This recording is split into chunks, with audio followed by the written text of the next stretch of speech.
Kinondena ng mga animal welfare advocates ang viral video ng isang LGBT member sa pagmamalupit nito sa isang pusa.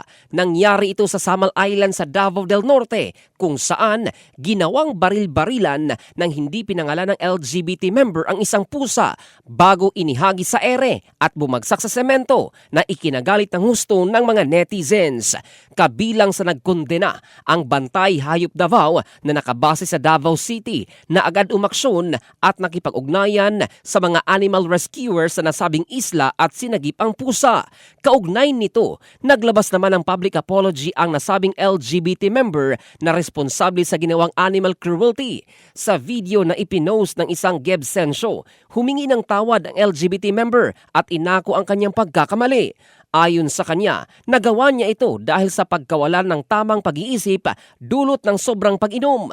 Gayunpaman, binatikos ito ng mga netizens at animal rights groups na nagsasabing hindi sapat na dahilan ang kalasingan upang magdulot ng ganitong klase ng kalupit.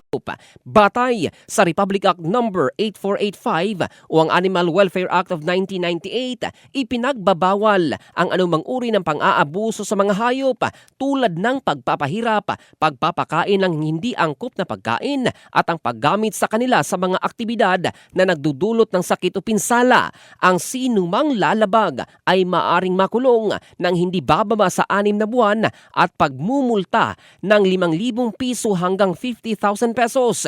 Depende sa kalubhaan ng kaso. Nananawagan ang mga animal welfare groups sa mga otoridad na magsagawa ng investigasyon at tiyakin na makatarungan ang parusa laban sa responsable alinsunod sa mga umiiral na batas laban sa animal cruelty. In the heart of changing lives, ito si Jovel Candado ng Brigada News Philippines, the Music and News Authority.